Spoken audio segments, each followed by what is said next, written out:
What happens when Hollywood royalty sits down for what should be a simple interview, only to face disrespect so shocking that it ends in a walkout heard around the entertainment world? In just 30 seconds, one comment from a talk show host transforms a friendly conversation into a career-defining moment of standing up against arrogance and entitlement. Jamie Foxx walked onto the set of The Awkward Hour expecting the usual banter, the lighthearted questions, maybe some laughs about his latest projects. The studio audience clapped as he made his entrance, that trademark smile lighting up his face as he waved to the crowd. Andy Cohen sat behind his desk, grinning in that way he always did, like he knew something nobody else in the room knew. Jamie settled into the guest chair, adjusted his jacket, and prepared for what he thought would be just another talk show appearance. "Jamie Foxx, everybody," Andy said, his voice dripping with that particular brand of enthusiasm that felt just a little too rehearsed. "Thanks for being here." "Happy to be here, man," Jamie replied, keeping it casual, keeping it friendly. The first few minutes went smoothly enough. They talked about Jamie's new film, some upcoming projects, the usual surface-level stuff that fills the first segment of any talk show. Jamie was charming, funny, telling stories that had the audience laughing in all the right places. But something felt different about Andy's energy. There was an edge to his questions, a sharpness that hadn't been there in the pre-interview conversation backstage. "So, Jamie," Andy said, leaning forward with that look he got when he thought he was about to say something clever, "let's talk about your music career." "Sure, man. Music's always been a passion of mine," Jamie said. Right. But here's what I'm wondering," Andy continued. And there it was, that tone that made Jamie's smile falter just slightly. "Do you ever feel like you're spreading yourself too thin? Like you act, you sing, you do comedy? Are you actually great at any of it? Or are you just okay at everything?" The audience went quiet, that uncomfortable kind of quiet where everyone knows someone just crossed a line but nobody's quite sure how bad it's going to get. Jamie's expression shifted just for a moment before he composed himself. "Well, I like to think I put my all into everything I do," Jamie said, his voice steady but cooler now. "Got an Oscar, got a Grammy, so I guess some people think I'm doing all right." Andy laughed, but it wasn't a friendly laugh. It was the kind of laugh that said he thought Jamie was being too sensitive, that he couldn't take a joke. "Oh, come on, I'm just messing with you," Andy said, waving his hand dismissively. "But seriously, don't you think there's something to be said for focus? Like, pick a lane, you know?" Jamie shifted in his seat. The audience could feel the temperature in the room changing. This wasn't playful ribbing between friends. This was something else entirely. "I think there's something to be said for being talented enough to do multiple things well," Jamie responded, and there was an unmistakable firmness in his voice now. Andy should have read the room. Any good host would have pivoted, would have sensed they were losing their guest, and steered the conversation back to safer ground. But Andy Cohen wasn't any good host in this moment. He was a host who thought his platform gave him permission to say whatever he wanted. Okay, Andy said, holding up his hands like he was the victim here. "Let's change subjects. Your personal life? You've been pretty private about your relationships lately." "Yeah, I like to keep some things to myself," Jamie said, clearly hoping this would be a shorter topic. "But that's so boring," Andy pressed. "Come on, give us something. Who are you dating? What's happening in the Jamie Foxx love life?" "Like I said, I keep that private," Jamie repeated, his jaw tightening just slightly. "Is it because you don't want people to know? Or because there's nothing to tell?" Andy asked, and the smile on his face made it clear he thought he was being cheeky, entertaining, giving the audience what they wanted. But the audience wasn't laughing. They were watching a train wreck in slow motion. "I don't think my personal life is really anyone's business but mine," Jamie said. And every word was deliberate, measured. "Well, you're a public figure," Andy shot back. "Kinda comes with the territory, doesn't it? I mean, you can't have it both ways. You can't want the fame and the money and then get all private when people ask normal questions." Jamie's expression hardened. This was no longer uncomfortable. This was hostile. "Normal questions?" Jamie repeated. "Man, what's normal about sitting here while you take shots at my career and try to dig into my private life like you're entitled to it?" The audience gasped. Some of them actually gasped out loud because this was it. This was the moment where everything was about to explode. Andy's smile wavered, but he tried to play it off, tried to act like Jamie was overreacting. Whoa, I'm not taking shots. This is a talk show. This is what we do. We talk." "Nah, man," Jamie said, shaking his head. What you're doing is disrespecting me. There's a difference between asking questions and whatever this is. I think you're being a little sensitive, Andy said. And those words, that specific dismissal, was the match that lit the fuse.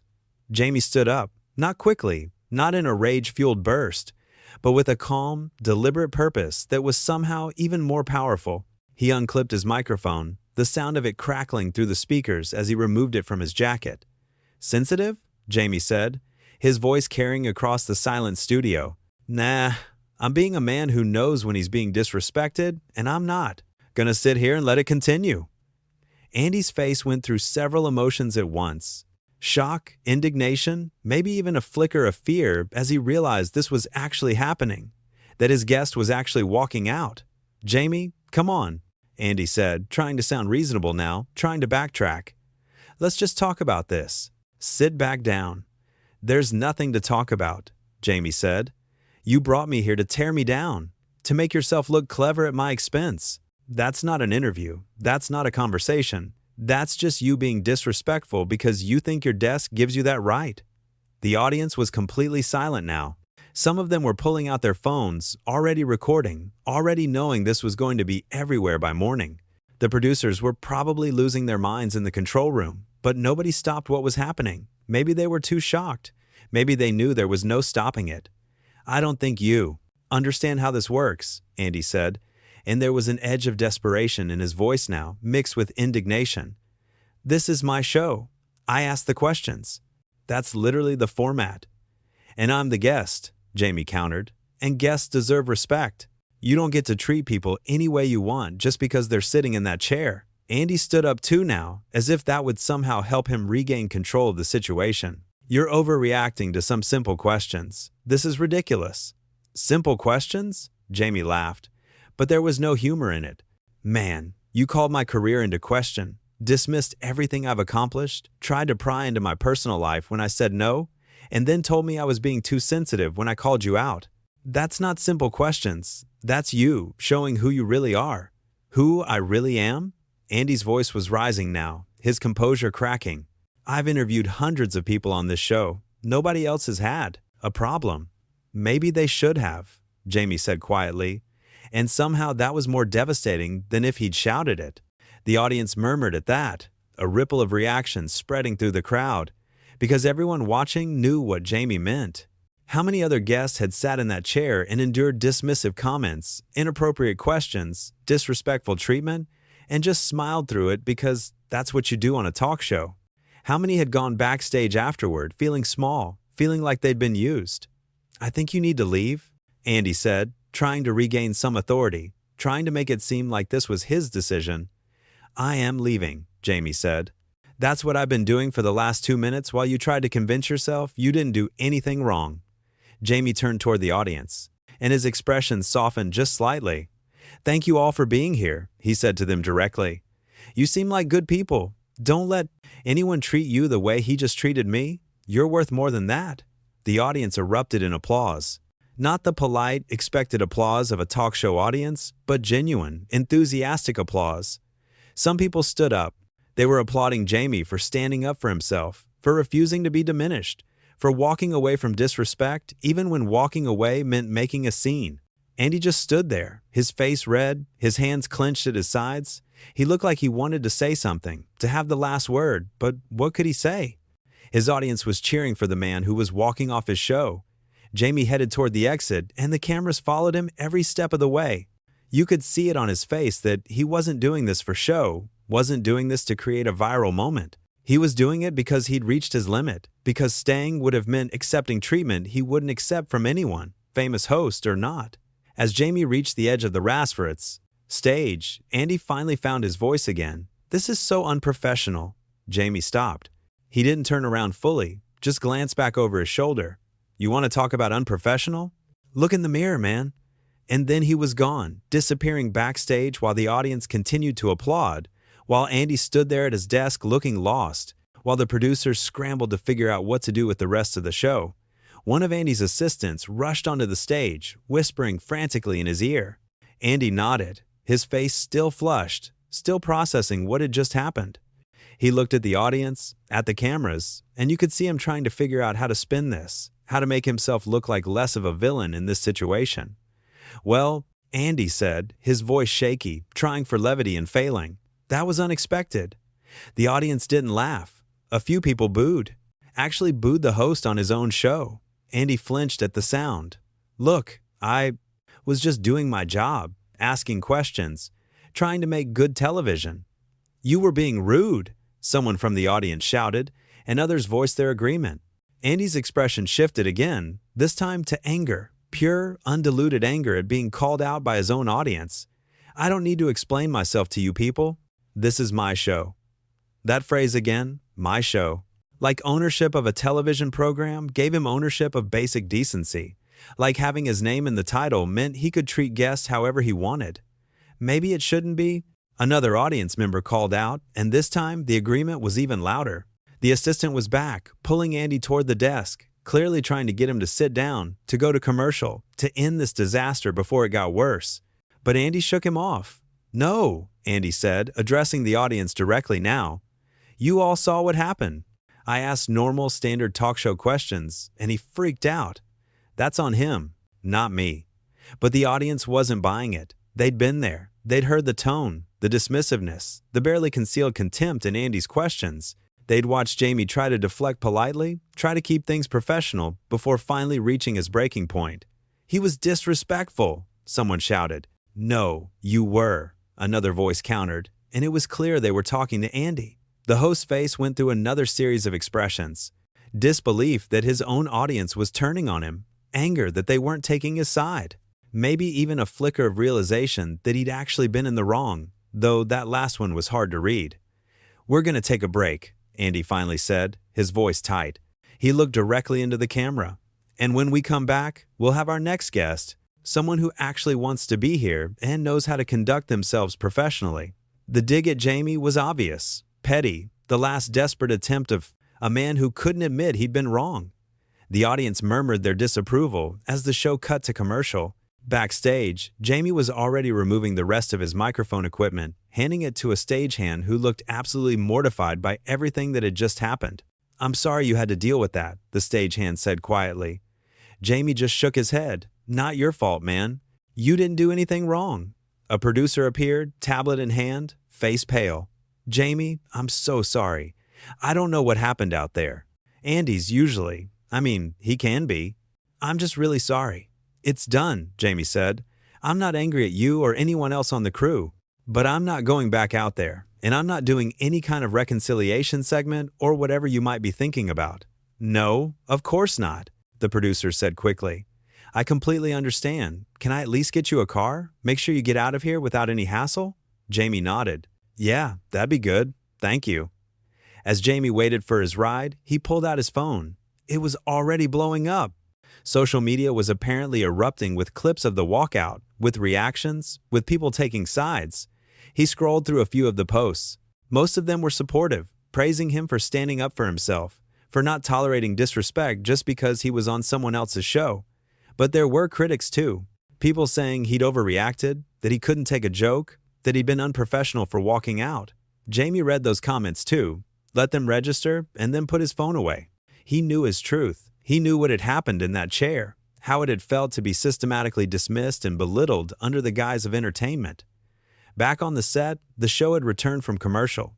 Andy was trying to continue like nothing had happened, introducing his next guest with forced enthusiasm, but the energy was wrong. The audience was subdued, their earlier excitement replaced with awkwardness and disapproval. The next guest looked uncomfortable, clearly aware of what had just transpired, unsure if they were about to receive the same treatment.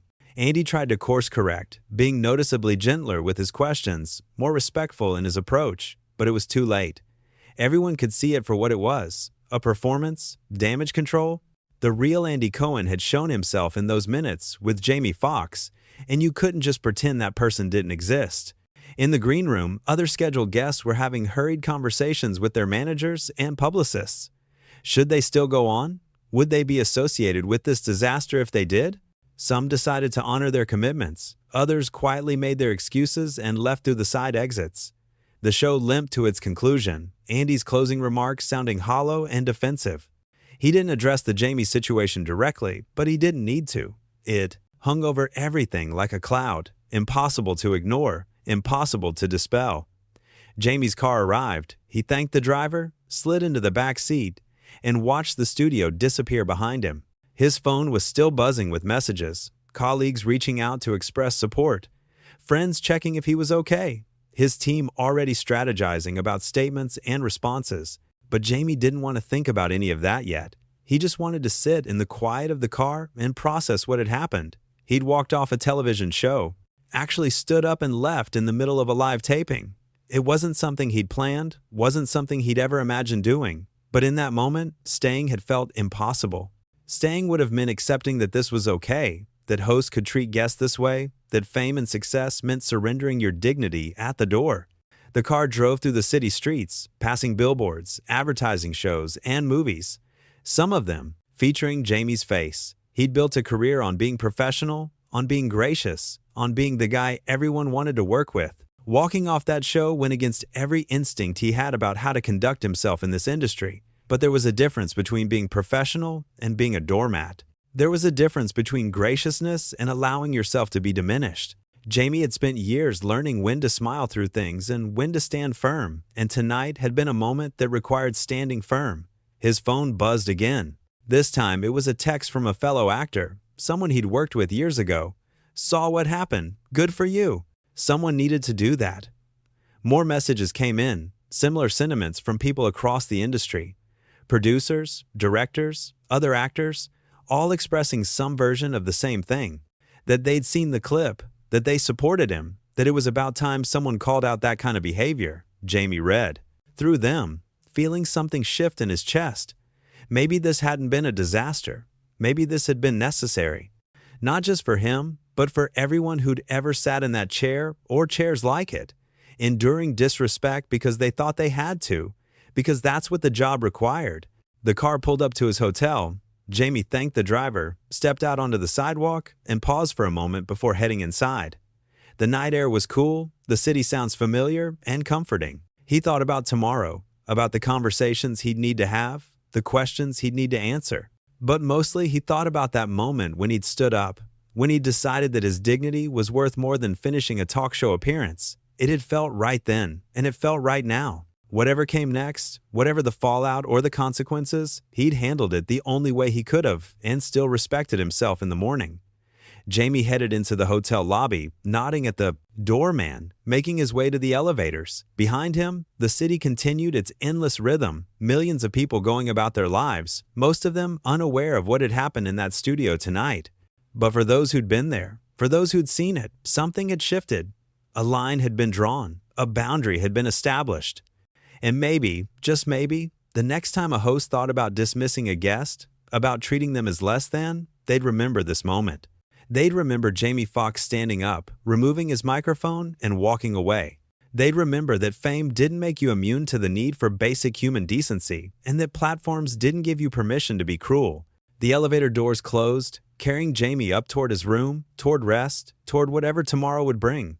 He'd walked off a show, yes, but more importantly, he'd walked away with his self-respect intact, and that, in the end, was worth more than any amount of airtime or publicity could ever be.